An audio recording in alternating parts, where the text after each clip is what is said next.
The format for this meeting is a 10-minute speaker, our secretary's announcement, a coffee and snack break, and our main speaker.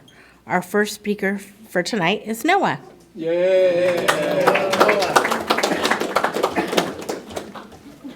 Hi, my name is Noah, and I'm an alcoholic. Thank you. My sobriety date is May 5th, 2023, so I just hit a year. And thank you.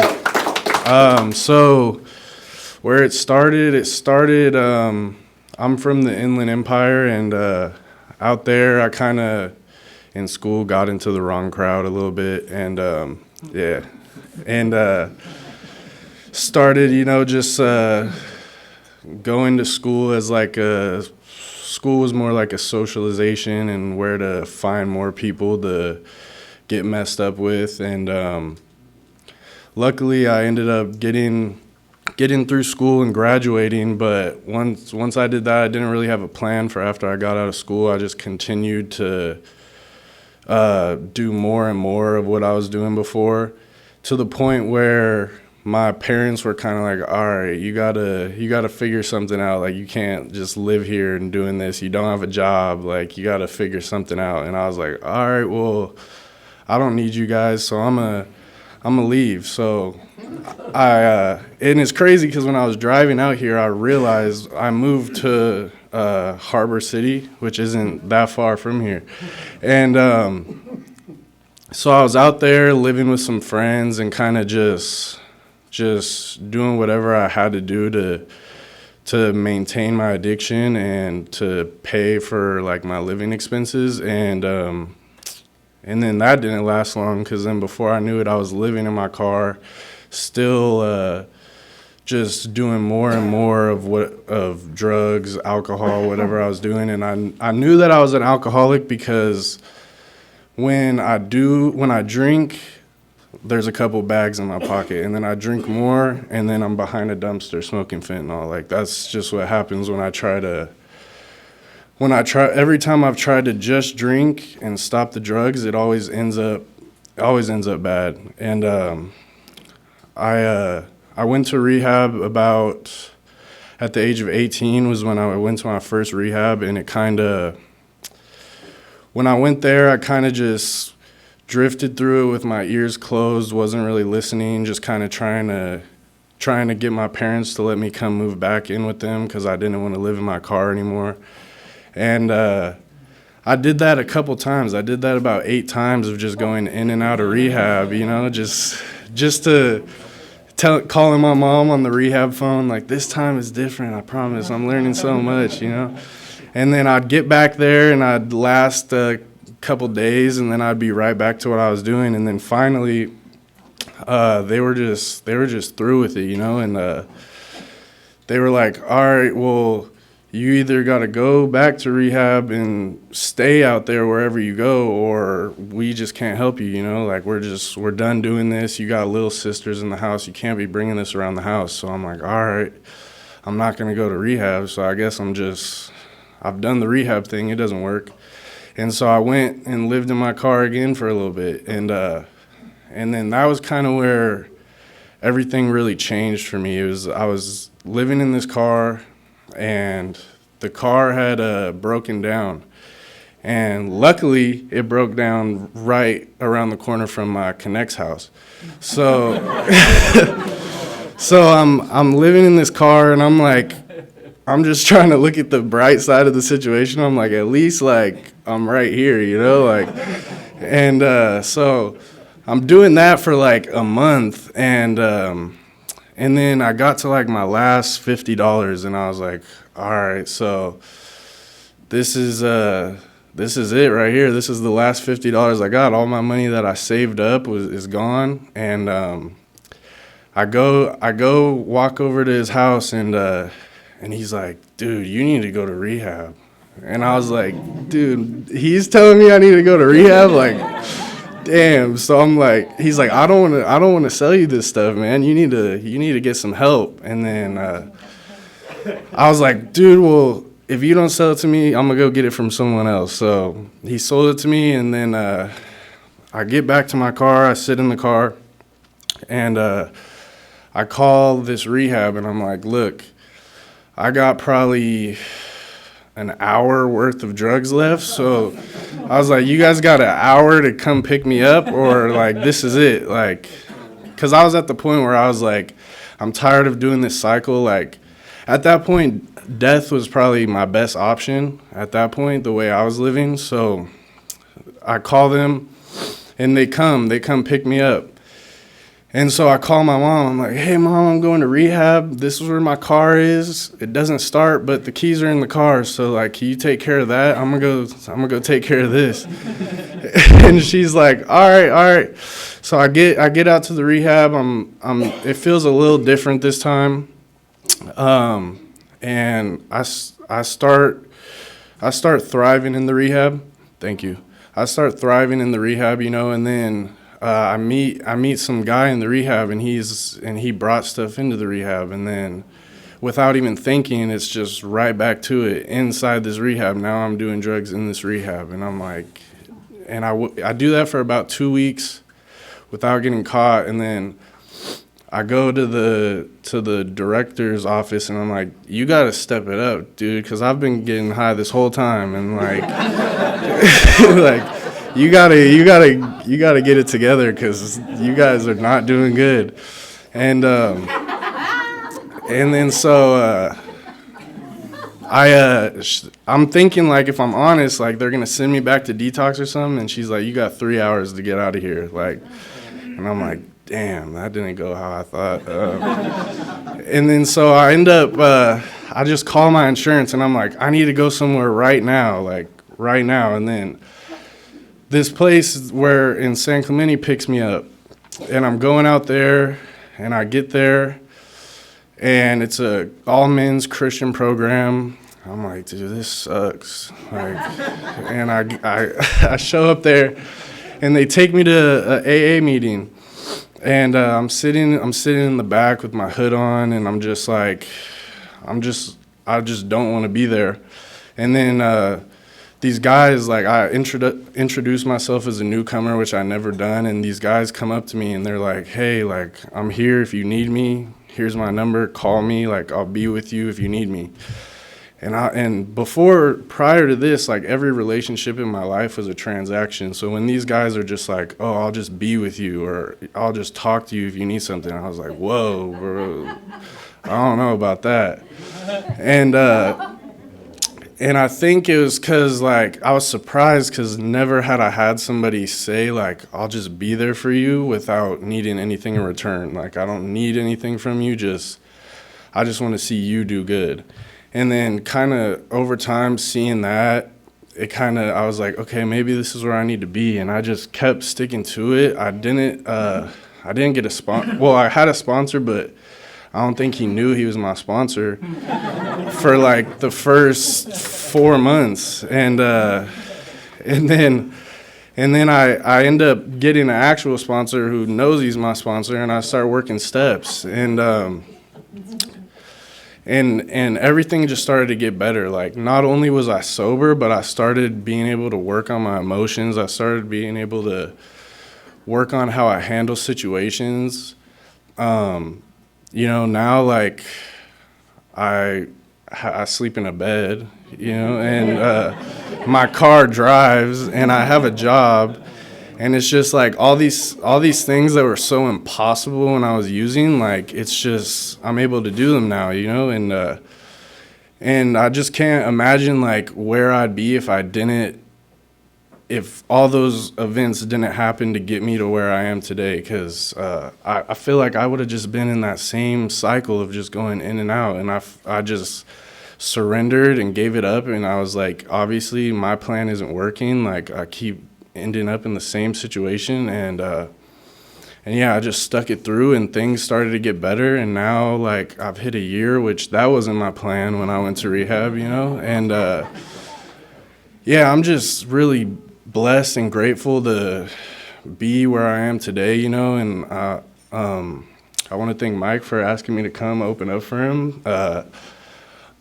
I'm gonna cut it short because this guy's legit, and so I want you guys to hear what he has to say. But I appreciate you guys letting me come speak, and yeah, thank you so much.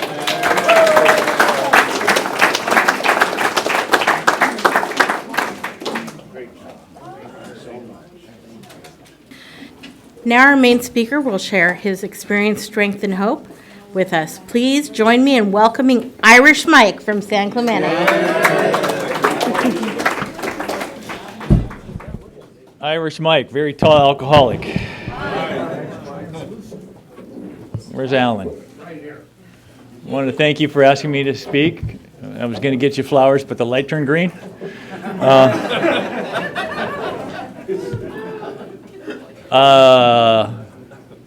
Mostly I'm thankful that I got to share this moment with Noah. You know, he's one of my grand sponsees, and I got to see him grow up in this program and you know, go through all 12 steps and make that psychic change. And he has his sponsee here, and I just asked him, he's going to go through the 12th step on Monday, and you know, what a gift that is, you know. And then I have a couple other guys here from, we have a book study every Thursday night, and they're here. And one of them is my sponsee, and he just finished the 12 steps, and he's about to go back home a new man. I want to welcome our newcomer. Home isn't just where you live. Home is where they understand you. Welcome home. You know, there's a line in the book, in one of the stories that I love. It said, AA can't open the gates of heaven and let you in, but we can open the gates of hell and let you out. Yeah, welcome home. Manhattan Beach. You know, I was thinking about that. You know, I live in San Clemente now, but I'm from Venice, and we had some friends that lived up here in Manhattan Beach, and so we did a lot of partying up here. And and I was just thinking about the craziness that went on driving from Manhattan Beach back home. You know, being so drunk, you know, and seeing double doing this thing, you know, right, to drive. You know, that was a typical way, you know, down Vista Del Mar. There was even one time where I stopped at a yellow light, and then people were like driving by me, and I realized what I had stopped at was one of those old light standards on Vista Del Mar that's yellowed out. I was waiting for that light to change. It wasn't going to change. You know, or how many times I drove home in a complete blackout, you know, getting home and not knowing how I got home. And I don't know, through the grace of God, I never got a DUI.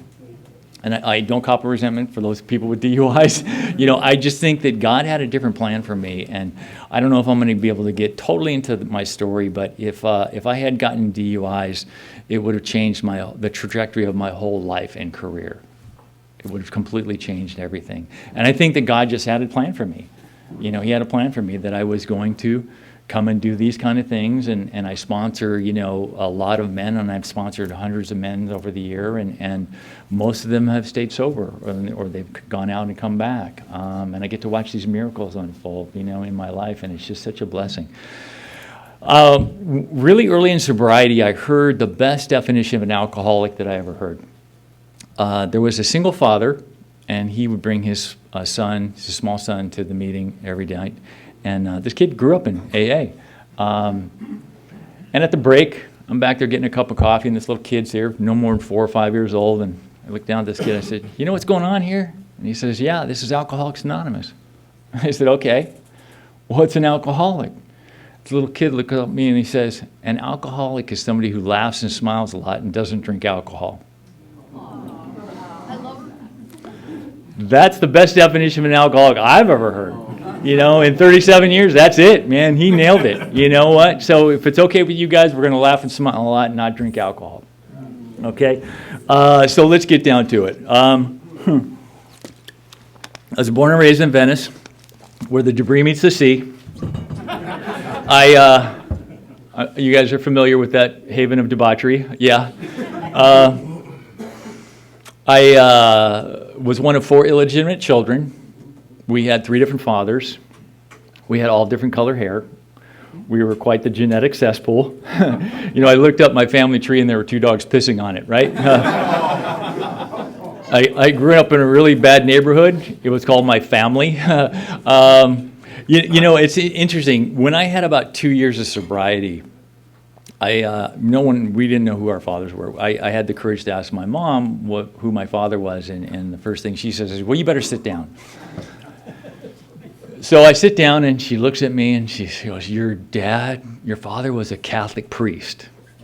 So, I was raised Catholic, went to Catholic school, altar boy, the whole 9 yards, so I knew that I wasn't supposed to have happened, right? And she's looking at me with this mortified look on her face.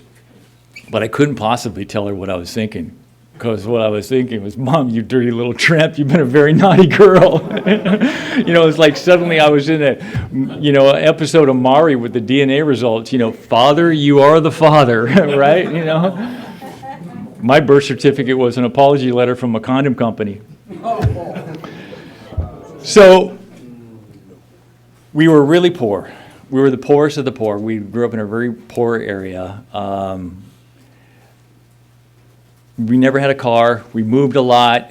We had a little black and white TV with a hanger for the antenna at 2 stations on and off. It was just like we just had nothing. And there were a lot of insecurities behind that. I also grew up in total filth. My older sister was a hoarder, and my mom was a borderline hoarder, and it was just nasty growing up in that kind of situation. And I wouldn't invite any of my friends over. Man, I was just worried they'd stick to something, right? It's interesting how those scars from our childhood hang with us. And to this day, I'm very clean and organized. And my family, my wife and kids actually took advantage of that. They would leave dishes in the sink because they knew the 6'5" dish fairy would get them, right? I just can't help myself, right? But I try not to push my thing on other people. If I want it clean, I clean it, right? Being redhead, being different. I was the only redhead in the family, the only redhead in the school as far as I could see. Being different, got picked on. But don't feel too sorry for me. I did have about 25 girlfriends in grammar school and junior high. Unfortunately, none of them knew that. If I'm going to be rigorously honest, my first girlfriend was a magazine.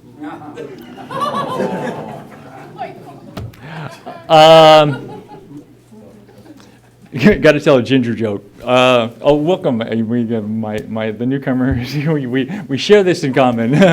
You know what the difference between a vampire and a ginger is? One's a soulless, blood-sucking creature that avoids the sun. The other's a vampire. See, I can tell those jokes. But unfortunately, there was a lot of physical and emotional abuse. And I think that was the worst part of it. I don't even know if the constant beatings or the emotional abuse was worse. And, when I was 13, I had this growth spurt and was starting to become athletic. And I was constantly getting in fights. Wonder where I got that behavior from, right? And my mom came at me to hit me one more time. And I just put my hand up and I said, no, don't even think about it. And she knew if she came any closer, it was going to be on, and it wasn't going to be good for her. And so what happened at that point in time, the beatings for me and my sisters and my brothers stopped, but what little parenting we had also stopped. I became the alpha male, and I could do whatever I wanted at 13, and I did. And I got in trouble. I became a street hoodlum, just a street hustler, and it's just crazy that I survived that stuff. When I was 14, I crossed that invisible line. I was drinking some beers with some friends, and I picked up the phone and I called her. Her was this woman that I had this serious crush on, and I asked her out, and she said yes. That's when I saw the rainbows and the unicorns. The bells and the whistles went off, right? Liquid courage, social lubricant, the missing ingredient in life. And we all have that point where we realize that we're walking around life 3 drinks shy of comfortable. And that was my moment. It was very early on. I just said, this is it. This is the key to life, man. It's so interesting. I'd been drinking and using pretty consistently from the age of 12, but that really was the time where I just crossed over into it. I just crossed into that, that oblivion. When I was 15, I started working at a liquor store. Everybody there were alcoholics. We drank their entire shifts. Half the people were dealers, so I had access to other produce and dry goods at wholesale prices. And like our founders, Bill W. and Dr. Bob, I like to supplement my drinking with snacks. I like to snack a lot, you know. Every time I drank, it turned into snack time. But I want to get back to, you know, my first love, and that's alcohol. That was my mistress for sure. When I was 18, in their infinite wisdom, they made me night manager and gave me the keys to that liquor store. It was on, you know, run out of alcohol, 2, 3, 4 in the morning, no problem. Just go down, fill up a box of alcohol, keep that party going non-stop. By the time I was 19, I was a daily drinker. I knew I was an alcoholic, and the crew I hung out with, you know, we were functioning alcoholics, right? You know, it's fun with consequences, and it's all consequences. And at that particular time, it was fun with a few consequences. You know, had a job, I had a girlfriend, was going to school, I was, you know, competing in sports. I used all that as a rationalize to the craziness that was going on in my life.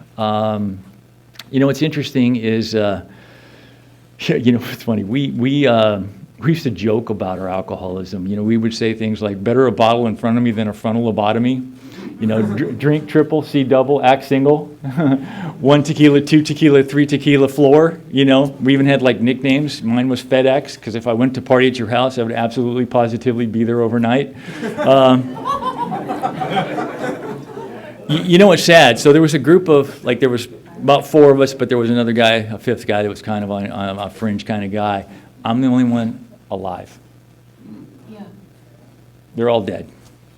And 2 of them died ugly alcoholic deaths, in and out of this program for 25 years. And both died from alcoholism. And I got to see how bad my life would have been, you know. And the other 2 guys, one guy, he stopped drinking, but he couldn't stop doing the blow, and he had a heart attack. I'm pretty sure it was related to doing too much coke. And the other guy, he had gotten sober for 20 years, stopped drinking, and then he started drinking again. Then he got cancer and stopped drinking once he got cancer. But I buried him a couple of months ago, and I had to do his eulogy. And it was weird, man. It was like the last guy, man. I'm the last one. But, you know, it was interesting. I got to see how bad my life would have been had I not gotten sober when I got sober. At 22, that's when the wheels started falling off for me. I had been dating this girl from the age of 16 to 22, my first love. I had no self-esteem. All my self-esteem was wrapped up in her. And I caught her cheating multiple times, and it just didn't work out, and it totally broke me. I didn't want to feel that. I wanted to numb out. We know how to get there, right? You know, that was it. You know, from the age of 22 to 23 was just one blackout after another. It was just completely numbing out. You know, it's like men are like mascara. We run at the first sign of emotion, right? You know, I'm out. But that's when the consequences started. You know, the arrests and the crashing into the cars and coming to an emergency rooms. You know, circling the drain. You know. At 23, I came into the program for the first time, but I just had a bad attitude. You know, and a bad attitude, man, it's like a flat tire. If you don't fix it, you're not going to go very far. You know, I went in looking for the differences, not the similarities, taking everybody's inventory. So it related to nothing, right? And then all of a sudden, the God thing came up. You said God, I heard Catholicism. You said spirituality, I heard Catholicism. And what I later learned on when I got sober a couple of years later and actually stayed sober was when I learned about God when I was a really young kid, 4, 5, 6 years old, right? And a child's perception at that point of life, at that point in time, is fear-based. So I was afraid of this God. And everything that I learned in Catholicism was God kept score. You know, you had to go to confessional. All the stuff pointed to God keeping score. And I felt like I was already going to hell, so why bother? Didn't work for me. What I realized when I came into the program later on was that I had that fear-based perception of God, a child's perception of God, and I needed an adult's perception of God, a God of my understanding. And that's what I love about this program, that we can develop what works for us, and we can have that personal relationship with a higher power of our own understanding, right?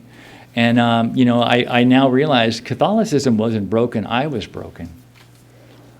It's kind of interesting. I ended up getting ordained and baptizing sponsees and officiating weddings, and it's just crazy how my life has completely changed. But and the other part of it was at that time, you guys, this is what I heard: you can't drink forever. That's what I heard. But that's not what I should have heard. What I should have heard is the most important thing. The most important thing of that is one day at a time. We don't drink today. We don't drink right now. That's it. We don't even think about tomorrow, right? So I had to go out and destroy the rest of my life for a couple more years, burn everything to the ground. Blackouts were happening, I was blacking out 2-3 days at a time. That's crazy that's like the time warping, but not in a good way, right? Back then we didn't have cell phones. I'd literally have to go to the paper rack to see what day it was. And that's how nuts my life was, I'm so glad that I don't have to ask those 3 blackout questions. You know the ones when you come out of a blackout. Who the hell are you? Where the hell am I? And who pissed in my pants?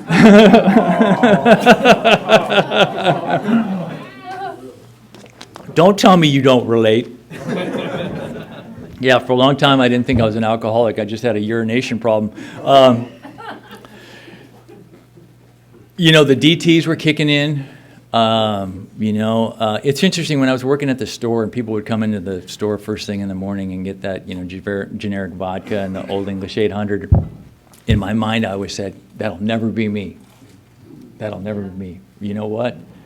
That was me. I became that person. I had to do that walk of shame. First thing in the morning, to get that generic vodka just to level out. Alcohol wasn't even working anymore. We started out as alcohol connoisseurs and we become alcohol kind of sewers, right? So that was me, you were basically homeless. You're in your car, you're homeless, right? You know what I mean? It's like, I don't use the word homeless either. I said urban camping. Yeah. So I was completely broke. I had lost the place I'd lived and heavily in debt, moved out, and did some urban camping and did a lot of couch surfing. But I was so saturated with alcohol, going through alcohol poisoning, basically, that I would sweat this alcohol. And I would sweat vodka all over these people's couches. I was the couch killer. I had to make some couch amends. Really did.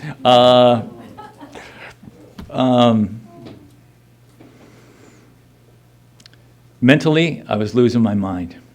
Alcohol psychosis is a real thing, man. The voices in my head just wouldn't stop, And I love our book. What it describes us as can't differentiate the true from the false, outright mental defectives. It's like it goes on and on. We're all here because we're not all there. That's a fact. And I was definitely on that bullet train to Crazy Town. I had the one-way ticket to the lunatic ball, and the self-loathing voices in my head just wouldn't stop. It just wouldn't stop, and that's when I crossed my bottom. For me, I had lost so much physically and spiritually and mentally, but emotionally, that's when I crossed my bottom. Those self-loathing voices in my head turned into suicidal thoughts. I knew I said, in my mind, I couldn't stop drinking and I couldn't keep living the way I was living. The only way out was to check out. It's so ironic that as I was planning my death, God was planning my life.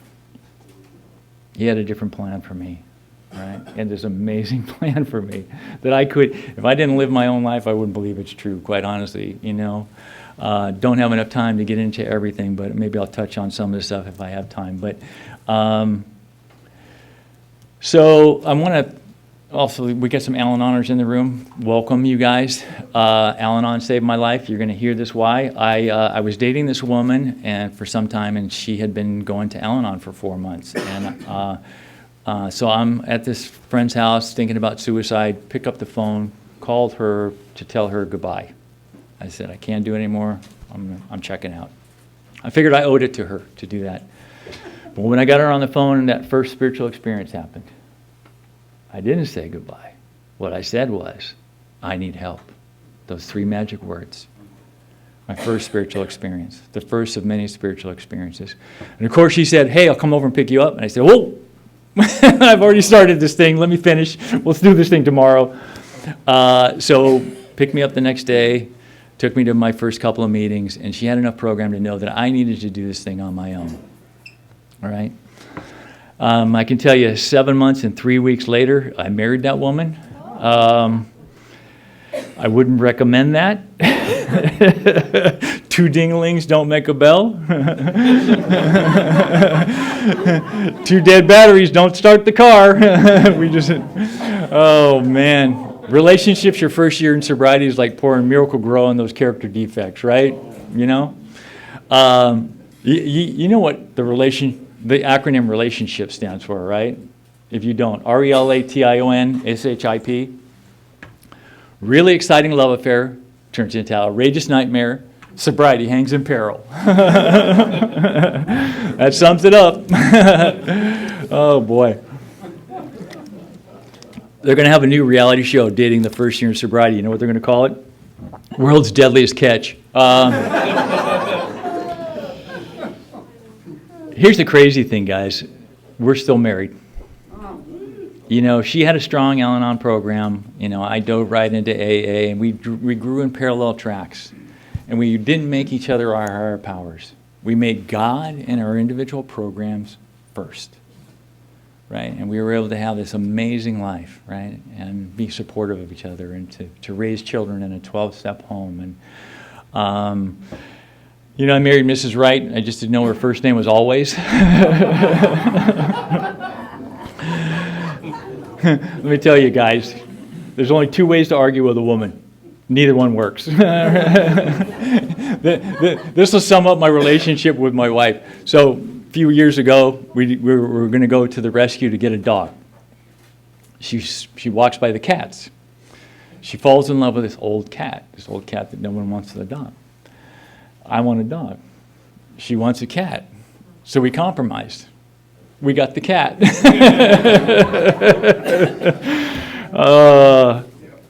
But honestly, you know, our family runs on love, laughter, and strong coffee. And my wife's my best friend. We laugh all the time. We joke about things. And, you know, if I had a choice of breathing or loving her, I'd use my last breath to say I love you. You know, that's what she means to me. I love my wife more now than I did when I first got married. And that's the honest to God truth. And there's a lot of reasons behind that. I won't be able to get into that. But all right, so now let me get back to being a newcomer. I did the shake and bake in the rooms. I didn't do the detox, rehab, sober living thing. You guys got it easy, you know. I just did the shake and bake, sitting there in the rooms, and you know, and I'm terribly insecure, so I don't want to talk to anyone. My teeth are messed up, so I don't want to smile. I'm wearing 70s clothes in 1986. I looked like a cross between Beetlejuice and Willy Wonka. You know, I was not a vision for you, right? There was a guy sitting next to me when I was new, and he reaches over and he goes, "Welcome, you look like you're new." And I'm like, "How do you know?" And you know what the guy did? He started laughing. You know what I started doing? I started laughing too. So began the healing through laughter. Healing is the sound of recovery. Healing is the healing music, or laughter is the healing music of this program, and you guys have been playing 37 years of beautiful music for me. You know, it's interesting, talk about a messed up childhood and a lot of traumatic things because that's part of my story, but I also tell that because I know that there are people in the room that also have gone through things that they don't think that those ghosts, those demons in their past that they can deal with, that they can process. And I can tell you this, is that there's going to be people in here that will love you enough, that will help you unpack that baggage one small piece at a time. And thank God I let you love me until I could love myself. Right? So I don't want to run out of time, but you know, the program's been simplified for us. It's been simplified by the steps. slogans and sayings, acronyms, and what I call the circle and the triangle, versions of the circle and the triangle. I want to touch on the steps just a little bit, and that's like one of the things that the group that I'm in, I'm really big on getting guys through the steps so that they can get other guys through the steps. And it's so important to do that. There's the 10%, 90% rule.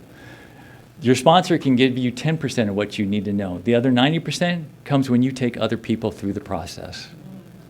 Right? And that's why it's so important for us to give back. That's the key to this thing. That's the secret sauce, man. That's the formula that our founders found, helping each other out, right?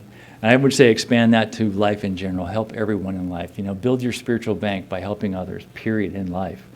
Build up that spiritual armor. So, the steps, Bill W. said that the sole purpose of our groups is to stay sober by teaching and practicing the 12 steps. And I believe that. But, when I take guys through the steps, I always go to the 12 and 12 and read a little portion on page 68. And I'm going to paraphrase. It says something to the effect is the only step we can work with absolute perfection is step 1. The remaining 11 steps are ideals or goals to which we measure our progress.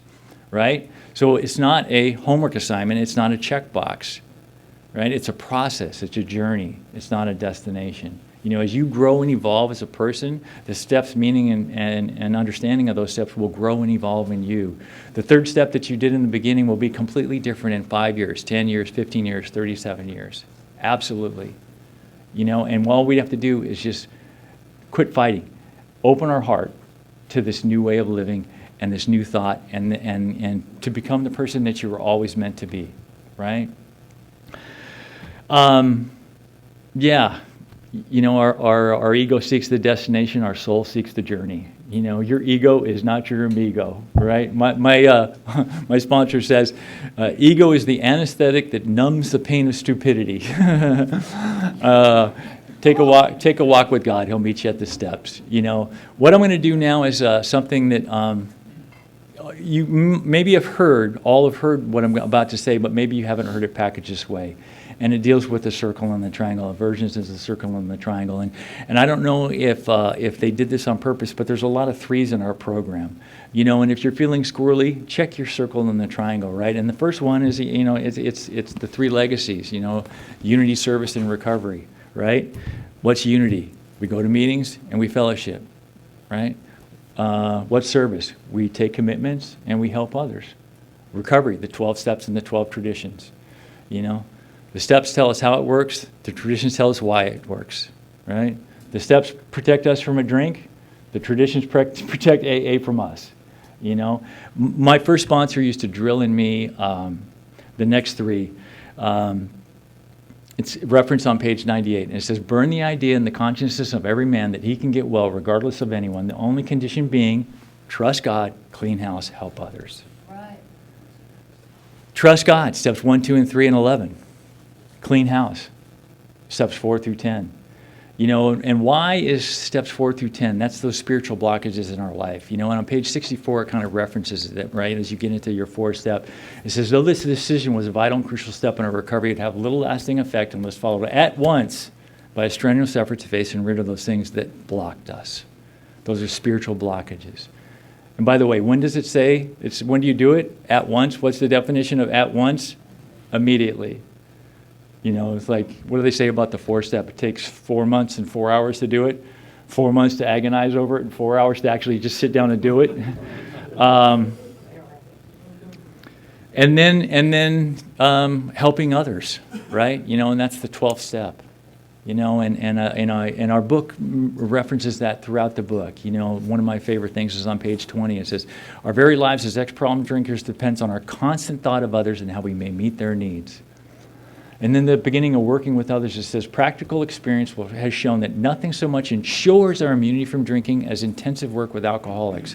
So if you want to be immune from drugs and alcohol, intensive work with other alcoholics. Whether you are intensively going through the steps yourself or you are intensively taking someone else through the steps, that's your immunity. Bam. That's it. If you hear nothing else, hear that, right? And I love that all the steps, not just the 9th step, have promises. Some of the 12-step promises are some of my favorite promises, and And again, paraphrase, it says, life will take on new meaning. As we watch others recover and we see them help others. As we watch loneliness vanish and we see a whole fellowship grow up about us and we gain a host of friends. Frequent contact with newcomers and with others will be the bright spot of our lives. I love that. You know, and one of the ones that completely applies to me is a kind of obscure promise on page 159. You know, and it says, though they knew that they needed to help others to stay sober, that became secondary. It was transcended by the sheer happiness that they found in completely giving themselves to others. You see, I started out helping others because I knew I wanted to stay sober. I couldn't go back to that hell.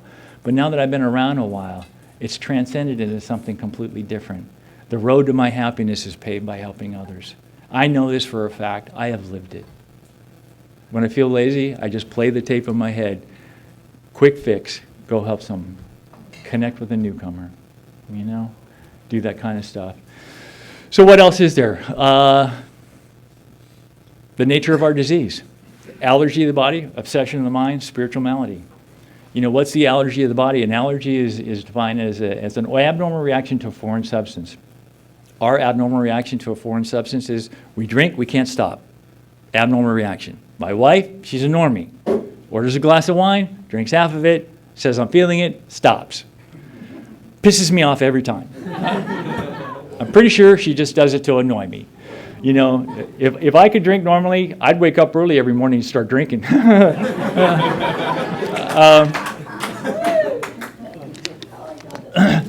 You know, the obsession of the mind. You know, we get obsession of the mind because we were obsessed with alcohol, for sure, right? But once we get sober, we're obsessed with the fact that we can drink normally. That's our great obsession. We pursue it into the gates of insanity and death, right? Over and over again, we try to convince ourselves our disease is looking for that loophole to take us out, right? You know, but we're also obsessive people. You know, normal people they have about 2,000 thoughts a day. Alcoholics, we have the same thought 2,000 times a day, right? Spiritual malady, what's that? You know, for me, I learned that, you know, when I was growing up, I never felt comfortable in my own skin. You know, I just never felt like I fit in. I was too busy comparing my insides to other people's outsides, and I never measured up. I just never felt comfortable in my own skin. I had that spiritual void. And then I filled it with drugs and alcohol, and that worked for a little while until I burned my life to the ground. And then I come into the program, and that pit in my gut is there again, right? That spiritual malady is there. So what do I do? How do I fill that? Well, I fill it with hope and gratitude and acceptance and fellowship, but most importantly, spirituality. You know, and how do you find this faith? You know, and that's what I love about this program, that we have this blueprint to find faith. You know, to me, there's 4 ways. Go to a lot of meetings. You hear that beautiful language of the heart. You hear God speak through others. And you start to see these miracles unfold in other people's lives. And you get this glimmer of hope that maybe, just maybe, I too can get sober and have a good life. That's one way. Going through the steps. I have not met one person who has ever gone through the steps seriously and not had a spiritual awakening. You know, maybe they're out there, but I haven't met one yet, right? So going through the steps, it's like educational variety, they call it, right? I talked about it, helping others. One of the greatest ways to find faith is to help others. You know, I found God by helping others. You know, the closest I felt to God in early recovery was when I was working with another alcoholic, and I knew it and I felt it. And I just left it in, I opened my heart, my mind, and my soul to that, and it happened, right? You know, and there's a 3-line poem by William Blake. It says, I sought my soul I could not see. I sought my God, but God eluded me. I sought my brother, and I found all 3. Whoa. Is that us or what? Yeah. Is that us or what, right? I mean, I love that, you know. And the other way is walking through difficulties and challenges in life. Nobody likes it. Pain and suffering is an alcoholic's best friend. It's the only thing sharp enough to cut through our pride and our ego. You know? That's it, man. You know, I hate it when I go through it, but I know this too shall pass. And as we walk through this, and I come out on the other side, I have that aha moment, that life lesson, right? You know, and I now believe that life doesn't happen to me, it happens for me. I used to complain about the obstacles in my path until I realized the obstacles were my path. right? And if you're going through something, know this, man. We don't have emotional breakdowns. We have emotional breakthroughs. And tears and emotional pain, that's just fear leaving your body. That's the stuff that we learn in here, right? But that's the ways we can also find faith. You know, as I walk through these things and it comes out okay, and I realize that God's plan for me is better than my own, I gain a little faith. And then something else happens in life, and I walk through it, and I gain a little more faith. And something else happens. And that's the only difference between me with 37 years and someone with 37 days, is I've had more sober life experiences that I've walked through, that I've come out on the other side, to the point where I am all in. No matter what happens in life, I know I'm going to be okay. I just do. And God has shown it to me time and time again, right? So what other circle and triangles do we have? What do we share? Experience, strength, and hope. Right? The key to life, rigorous self-honesty. First 3 steps. I can't, he can, so let him. How do we stay sober? HOW. Honesty, openness, willingness. Right? This disease wants to kill us. It's restless, irritable, discontent. It's all right there, guys. The cheat sheet, the AA cheat sheet is all over 3s, you know, and this is my favorite string of AA 3s. If you're feeling restless, irritable, and discontent, or suffering from pitiful, incomprehensible demoralization, you may want to uncover, discover, and discard so you can be happy, joyous, and free. Wow. Boom.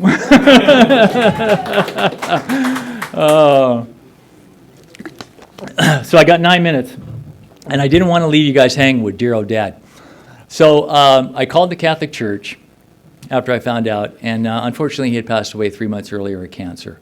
Didn't get to meet him, but they did hook me up with a couple of priests that he had worked with for a long time. And one was out in the San Fernando mission, and I called him up, and he wasn't believing anything I was saying, but he agreed to meet with me. And I went to see him, and I walked into his office and walked through the door, and he looked at me, his jaw literally dropped, and he said, "You're his son." So now at least I knew what the dude looked like, right? You know, 6'5", 190 pounds, a ginger loving. So he was telling me about my dad, that he was born and raised in Ireland. He played professional rugby before he went to the seminary. You know, he was a funny guy, very outgoing. He gave inspirational sermons, and he packed a church, but he was an alcoholic. Chip off the old block, man. A lot of similarities, man. You right? Never even met the guy.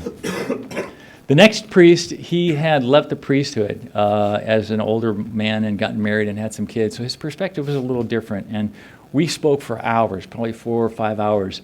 And as he's telling me about my dad, I'm telling him about me. And at the end of it all, he says, "You know, it's too bad your dad didn't get to know you, because if he would have been very proud of you." You see, that's all a son wants to hear from a father, is, "I'm proud of you." So I got to close the chapter of my life. So I thought. Fast forward 25 years, I moved from LA to San Clemente. I'm speaking at a meeting on a Friday night, and I tell that story. A couple of days later, the meeting I've been going to for about 6 months, sitting in the same general area next to this old Irish gentleman named Charlie. Before the meeting, Charlie leans over and says, "Mike, I really enjoyed your pitch. What was your father's name?" And I told him.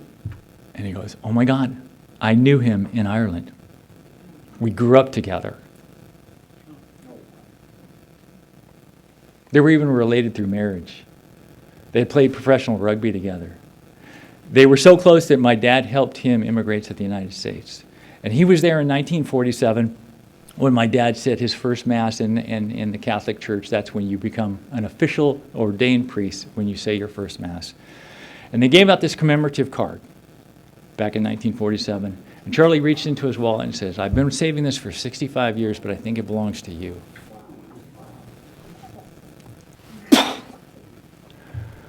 Is it odd or is it God, right? He had pictures of my dad, and he had that one question that I didn't, the answer that I didn't know, and that was, did he ever get sober? And he did. He did towards the end of his life. He did get sober. So here it is, you guys. This is the Holy Grail. We get to establish a higher power of our own understanding, but you don't have to stop there. You can also define a spiritual experience of your own understanding. And don't set the bar so high. Don't wait for the burning bush or the room to fill with white light like it did like for Bill W. right? Those things happen, but they're few and far between. In our spiritual experience appendix in the back of the book, it describes it as a personality change sufficient to bring about recovery from alcoholism. If you stick around here long enough, you get in the middle of this thing, you're going to have a personality change, by definition, a spiritual experience, right? And what is it? Our 12th step, having had a spiritual awakening as a result of these steps, right? Those are valid. But for me, it's so much more. It's anything that changes my life and my perspective in a positive way. It's that first time that I said those 3 magic words, I need help. Or when I heard a small child describe an alcoholic, somebody who laughs and smiles a lot and doesn't drink alcohol. Or I find out the guy sitting next to me for all these months has this incredible link to my heritage. It's doing your 4th step and feeling physically lighter and more connected to this fellowship. It's that point where you feel like you're enough. And you accept yourself. Because if you accept yourself, you're no longer crucified by the burden of needing other people to accept you. And that's an amazing freedom. One of life's greatest challenges is to discover who you are. The next greatest challenge is to find happiness in what you discover. And I love the fact that this program gives us this design for living. That we can see life. We don't have to look through those negative filters of resentment and anger and pessimism and all those negative things that hold us in darkness. We can look at life through the prism of hope and gratitude and acceptance and spirituality and the love of the fellowship. It changes everything, right? So a spiritual experience is a spiritual experience if you allow it to be a spiritual experience, and no one can take that away from you. I do this so often that I now believe that life itself is a spiritual experience. I no longer believe they're human beings having a spiritual experience. I believe we're spiritual beings having a human experience. In my heart of hearts, I believe that. I often go to meetings and I just settle my heart and I feel the spiritual interconnectedness of all of us in the room because we were all God's kids. We are all connected, right? It's a spiritual experience if you allow it to be a spiritual experience, and no one can take that away from you. It's a beautiful sunset or a sunrise. Or hearing a child's laughter, especially your own. No better sound. Or hearing I love you, Mommy, or I love you, Daddy. It's a spiritual experience if you allow it to be a spiritual experience. Tears of joy, extreme moments of gratitude, right? Those God shots, those coincidences that feel like God shots, is it odd or is it God? It's up to us whether we would decide. To me, I just say, thank you, God. There aren't any coincidences in my life anymore. The one that I like the most is when life is unfolding before me and I can take a step back and I can say these simple words, I almost missed this. And I'm so blessed in these 37 years that I've been able to take so many steps back and say those simple words to myself in my head, I almost missed this. I almost missed this. God's greatest gift is unconditional love. His greatest promise is unlimited potential. It's never too late to be what you might have been. You get a second chance at life. You get a whole life do-over, right? I love the fact that we get to live more than one life in one lifetime. And untie those knots, the self-doubts, and the doubters, right? I call those the knots, the can nots, the am nots, the do nots, the shall nots, the have nots, the can nots, the should not, would nots, and could nots, right? Untie those knots. I used to have a coach in high school. He said, whether you think you can or you think you can, you're right. Life itself becomes a self-fulfilling prophecy, right? What we think upon grows. You can't possibly have a positive life with a negative mind. It's up to us. Change the station. It's up to us, right? I'm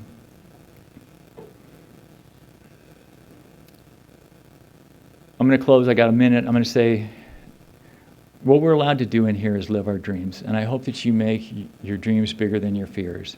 And know that God didn't put those dreams in your heart if he didn't also give you everything that you needed to achieve those dreams. And as you're taking those, walking through those passions in life and you're becoming the person that you're always meant to be, know this, play in the field of dreams, but let God keep score. Oh, cool. We put in the work, we leave the results and the outcome up to him, right? There's our business and none of our business. Outcomes result, none of our business. Leave it up to God. We put in the work. And if it doesn't go our way, we can bang the high chair and throw our sippy cup, or we can adjust, adapt, and move forward. It's up to us, right? I was able to live all my dreams, I know. I did go back to school. I got my bachelor's degree, and then I went on and got my master's degree, and I did really well. For a guy that thought he lost his mind, that was pretty good. I became a very high-ranking chief officer, one of the largest fire departments in the United States. I did find love. I've had an amazing relationship with my wife, and we raised our kids in a sober home, and they've never seen their dad drink. But the one dream that I never thought that I would ever achieve was to have a quiet mind and a peaceful heart, and you guys allowed me to have that. I never thought that that'd be possible. So I'm going to close with this. I opened 2 gifts from God this morning in my eyes. Today I love life, I love this program, and I love all of you. Just think I almost missed this. Thanks.